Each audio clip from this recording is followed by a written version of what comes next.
Everyone, स्वागत है आप सबका इस ड्रामा के पार्ट थर्ड में।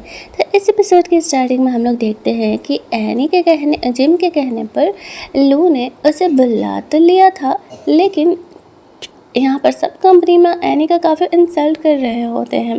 बट एनी कर भी क्या सकती थी। वो एज यूजुअल लू के साथ जाकर के रोमांस करने लगती है और लू उसे भाव ही नहीं दे रहा था। बातों बातों में वो उसे कहती है कि वो उसका बहुत सारे बिजनेस मैन से कनेक्शन करवा सकती है। तब लू को लगता है कि शायद एनी अब भी उसके लिए काम की है, लेकिन यहाँ पर लू अपने साथ साथ जिम को भी लेकर के जा रहा होता है अगले बिजनेस डीलिंग के लिए, जहाँ पर एनी कहती है इसकी क्या ज़रूरत है। तो वो कहता है ऑब्वियस सी बात है, ये मेरी सेक्रेटरी है तो बिजनेस डीलिंग के लिए ये तो मेरे साथ जाएगी ही।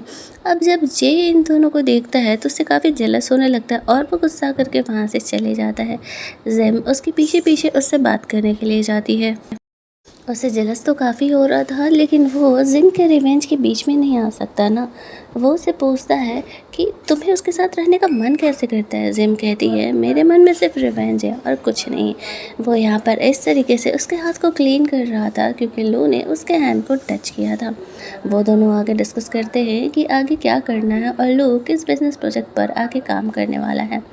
जे को सिर्फ जिम की फ़िक्र थी। वो उसे कहता है कि मैं तुम्हारा हेल्प कर सकता हूँ, कुछ बिजनेसमैन हैं मेरे कांटेक्ट में जो कि तुम्हारा साथ दे सकते हैं। जिम इस चीज़ के लिए खुश थी। दोनों यहाँ पर प्यार मोहब्बत में इस तरीके की बातें कर रहे होते हैं। तभी उधर साइड लू जिम को ढूंढते हुए एनी को लेकर के आने लगता है। अब जिम नहीं चाहती थी कि फ़िलहाल लो उन दोनों को इस तरीके से साथ में देखे, तो वो दोनों जल्दी जल्दी वहीं पर नीचे छुप जाते हैं। लो यहाँ पर जिम को ढूंढ रहा होता है, वो उसे नहीं मिलती है। एनी उसे गुस्सा करते हुए कहती है कि मे भी वो इधर उधर चले गए, चलो बिजनेस के लिए डिले नहीं करते हैं। उनके जाते ही जिम यहाँ पर गुस्सा करने लगती है जे पे कि उसे फ़िलहाल पता नहीं चलना चाहिए कि हम दोनों के बीच कुछ चल भी रहा है, और वैसे भी मैंने नहीं कहा है कि मैं तुम्हारी गर्लफ्रेंड बनने के लिए हाँ कह दी हूँ। फिर वो जाती है लू से मिलने के लिए। उसे तो अब तक पता नहीं था ना कि उसने जिम के साथ नहीं बल्कि एनी के साथ रोमांस किया है। इसी वजह से वो उसी तरह उससे ट्रीट कर रहा होता है। वो जिम को ऑफ़र करता है कि तुम बेकार में ही अपनी बहन को लेकर के सेंटी हो रही हो, मेरे साथ रहो, बहुत फ़ायदे में रहोगी। जिम कहती है ओह सच में, किस तरीके से? तुमने अपने फियांसे के साथ इंगेजमेंट कैंसिल तो किया नहीं और आ गए हो मुझे बोलने के लिए। वो उसे कहता है कि वो जल्दी ही उसके साथ इंगेजमेंट कैंसिल करने वाला है, लेकिन जिम वहाँ पर गुस्सा करने का एक्टिंग करके वहाँ से चली जाती है। जिम यहाँ पर उसका हेल्प करने के लिए आता है और उसने यहाँ पर एनी के ड्रिंक में इस तरीके से नशे का दवा मिला दिया था और उसे बिजनेसमैन के पास भेज दिया था। जे को पता नहीं था कि इस तरीके से जिम ने एनी के लिए कुछ चीज़ें डिज़ाइन की है। वो उसे रोकता है और समझाता है कि देखो ऐसे नहीं करो, अब वो एक लड़की है, चाहे जो भी हो इस हद तक तुम मत गिरो, वरना फिर तुम में और उनमें क्या डिफरेंस रह जाएगा। लेकिन जिम बदले की आग में इतना जल रही थी कि उसे कुछ समझ नहीं आ रहा था। वो यहाँ पर जे से भी गुस्साते हुए कहती है मुझे नहीं तुम्हारी बात सुनी, अगर तुम मेरा हेल्प नहीं कर सकते हो तो मेरे काम के बीच में नहीं आओ। यहाँ पर जे जा कर के पहले एनी को बचाता है क्योंकि यहाँ पर चीज़ें उसकी मर्ज़ी के खिलाफ हो रही थी। जिम का दिल टूट जाता है कि शायद उसने गलत इंसान पे भरोसा कर लिया। फिर वापस से जे यहाँ पर उसे समझाने के लिए, उससे बात करने के लिए आता है कि देखो बदला लो, लेकिन ये तरीका गलत है। लेकिन एनी जिम कुछ भी सुनने के लिए तैयार नहीं थी। वह कहती है आज से मैं तुमसे ब्रेकअप करती हूँ, मुझे तुम्हारे साथ कोई रिलेशन नहीं रखना है। अगले दिन एनी लू पर गुस्सा कर रही थी कि वो उसे अपने बिजनेस के फ़ायदे के लिए दूसरे बिजनेसमैन को कैसे दे सकता है। मैं और लड़कियों से अलग हूँ, यहाँ पर मैं तुम्हारे बेबी को लेकर के प्रेग्नेंट हूँ। अब लू यहाँ पर खुश होने की एक्टिंग करने लगता है। वो उसे सीधे तरीके से तो रास्ते से नहीं हटा सकता था ना। जैसे ही एनी उसे ये बात बोलती है वो समझ जाता है कि उस रात होटल में वो नहीं थी। फिर वो जाता है जिम से बात करने के लिए। उस पर गुस्सा कर रहा था कि उसने उसे धोखा दिया है और अब वो उसे नहीं छोड़ने वाला है। लेकिन तभी वहाँ पर जे उसके सपोर्ट में आ जाता है और वो यहाँ पर जिम को लेकर के अपने ऑफिस में जाता है। अब लू भी समझ गया था कि जिम यहाँ पर जे के साथ भी मिल करके गेम खेल रहे हैं। अब फिलहाल उसने लू से उसका हेल्प किया था, इसी वजह से जिम उसे थैंक्स कहती है। वो कहती है मुझे नहीं लगा था कि तुम मेरा दोबारा हेल्प करने वाले हो। जे कहता है पसंद करता हूँ मैं तुम्हें, मैं बस तुम्हें किसी गलत रास्ते पर जाने नहीं दे सकता कि बाद में तुम्हें इस बात का अफसोस हो, इसी वजह से मैं तुम्हें समझा रहा था। फिर वो अपने प्लान को एक्टिवेट करते हुए लू के पास वापस जाती है और उसे थपकियाते हुए कहती है बस अब तो मुझसे दूर रहना, देखना मैं तुमसे हर एक चीज़ छीन लूँगा। और हाँ, आज से मेरा तुम्हारा रिलेशन ख़त्म, मुझे फ़र्क नहीं पड़ता तुम किससे शादी करो। यहाँ पर एनी आती है तो वो एनी पर अपना गुस्सा निकालने लगता है कि वो धोखे से उसके बेबी को लेकर के प्रेग्नेंट कैसे हो सकती है। तभी वहाँ पर उसके डैड आते हैं, जे उसे वहाँ पर लेकर के आए थे। वो लू को थप्पड़ मारते हुए कहते हैं, और वो यहाँ पर लू पर गुस्सा करते हुए कहते हैं कि हमारी कंपनी का बहुत बदनामी होगी, तुम्हें कैसे ना कैसे करके एनी से शादी करना ही पड़ेगा, वरना मैं तुम्हें कंपनी के शेयर से बेदखल कर दूंगा। अब यहाँ पर लू मजबूर हो जाता है, नहीं चाहते हुए भी उसे एनी से शादी करने के लिए हाँ कहना पड़ता है। एनी तो कुछ ज़्यादा ही खुश हो जाती है और जिम का प्लान यहाँ पर स्टार्ट हो जाता है। इसके बाद हम लोग अगला सीन देखते हैं जहाँ पर कि लू और एनी की शादी हो रही होती है, बट उसकी नज़रें तो यहाँ पर जेम पर थी।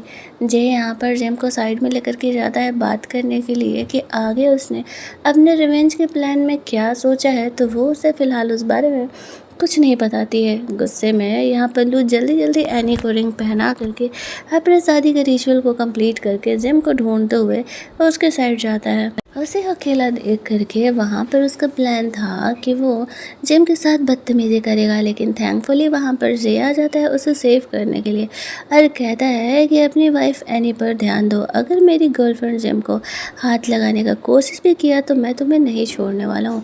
फिर वह जिम को वहाँ से सेव करके लेके जाता है।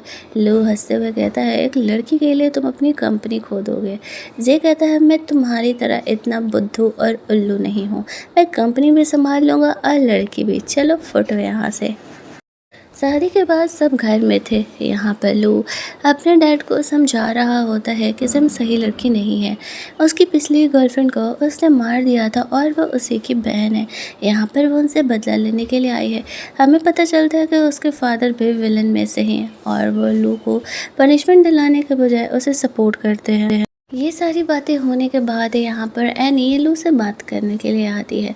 वो उसे बिल्कुल घर की मेड की तरह उसके साथ बिहेव कर रहा होता है। जब वहाँ पर आती है तब उसे लड़ने लगती है कि उसी की वजह से ये सब कुछ हो रहा है, और लू यहाँ पर सोफे पर से एनी को धक्का दे देता है, जिस वजह से कि वो नीचे गिरती है और यहाँ पर उन लोगों के बीच लड़ाई झगड़ा होने लगता है। ये कहते हुए कि जिम ने उसे धक्का दे दिया। हॉस्पिटल सब लेकर के जाते हैं, सब काफ़ी गुस्सा कर रहे होते हैं, जिम को ब्लेम कर रहे थे। एनी का यहाँ पर अबॉर्शन हो जाता है। जिम जे को समझाने का कोशिश करती है कि उसने उसे धक्का नहीं दिया, बट उससे ऐसा लग रहा था कि शायद जैसे रिवेंज लेने के लिए उसने ऐसा किया है। अब इस बात पर जिम को काफ़ी गुस्सा आता है कि उसे उसकी बातों पर भरोसा क्यों नहीं है। वो जे को पहले तो काफ़ी समझाने का कोशिश करती है। ये सब कुछ होने के बाद जब जिम नेक्स्ट डे ऑफिस जाती है तो लू यहाँ पर उसे जॉब से निकालने के इरादे में था, लेकिन जे यहाँ पर उसके सपोर्ट में आ जाता है और कहता है जिम की ऑफिशियली कोई गलती नहीं है जो तुम यहाँ पर उसे जॉब से निकाल रहे हो। लू कहता है तुम वाइस प्रेसिडेंट हो, प्रेसिडेंट नहीं। तो जे उसे कहता है शायद तुम भूल रहे हो कि मैं भी यहाँ पर अच्छा खासा शेयर्स यहाँ पर रखता हूँ और तुम्हारी भी को पर्सनली कोई औकात नहीं है कि तुम जिम को यहाँ पर जॉब से निकाल सक। घर जाने के बाद जिम जानबूझ करके उसके फादर को इस तरीके से प्रोवोक करने का कोशिश कर रही थी, क्योंकि इतने दिनों साथ रह करके उसने देख लिया ना वो यहाँ पर लू का उल्टे सपोर्ट कर रहे हैं। इसलिए वो उसे कहती है कि वो धीरे धीरे उनके दोनों बेटों को उनसे अलग कर देगी। उसके बड़े बेटे ने उसकी बहन को मारा है, वो तो जेल जाएगा। ये सब कुछ सुन करके लू के फादर को यहाँ पर हार्ट अटैक आने लगता है। जिम ने सोचा नहीं था कि उनका तबीयत ख़राब हो जाएगा। वो सिर्फ उससे जानबूझ करके डराना धमकाना चाह रही होती है।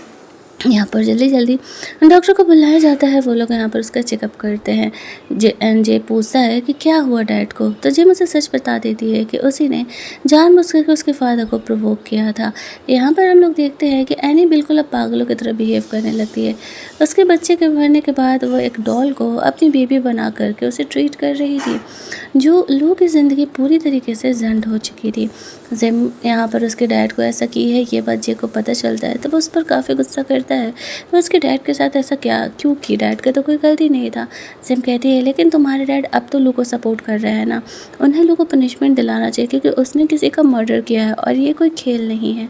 लेकिन वो कोई भी बात सुनने के लिए तैयार नहीं था। धीरे धीरे जिम की वजह से लू का कंपनी में रेपुटेशन बहुत ख़राब होते जा रहा है।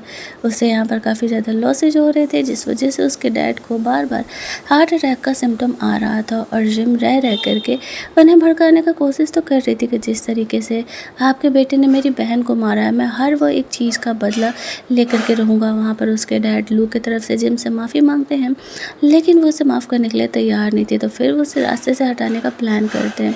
वो समझ गए थे कि जब तक वो यहाँ पर रहेगी ना, तब तक तो यहाँ पर उनके घर में शांति नहीं आने वाली है। गुस्से में आ करके जिम उसी बेड से उन पर झूठ-मूठ का अटैक करने की कोशिश करती है, लेकिन बीच में यहाँ पर जे का छोटा भाई आ जाता है और चोट उसे लग जाता है। यहाँ पर जिम जे को समझाने का कोशिश कर रही थी कि उसने उस बेबी बॉय पर अटैक नहीं किया, वो तो उसके डैड को सिर्फ डराने का कोशिश कर रही थी। जी, जल्दी-जल्दी बेबी बॉय को हॉस्पिटल लेकर के जाता है, तो वहाँ पता चलता है कि ठीक है, कुछ दिनों में ठीक हो जाएगा, बस नॉर्मल सा चोट लगा है। सिम को यहाँ पर अफ़सोस होने लगता है। हालाँकि वो यहाँ पर उस बेबी बॉय का हेल्प करती है अपना ब्लड डोनेट करके। साथ ही में हम लोग देखते हैं कि लू यहाँ पर छुपते-छुपाते फिर रहा होता है, क्योंकि अब पुलिस उसके पीछे पड़ गई थी। जिम ने उसके खिलाफ़ कंप्लेन जो कर दिया था, इसी वजह से जिम यहाँ पर उनको घर छोड़ कर के जाने का डिसाइड करती है। और यहाँ पर पार्ट 3 हमारा कंप्लीट होता है।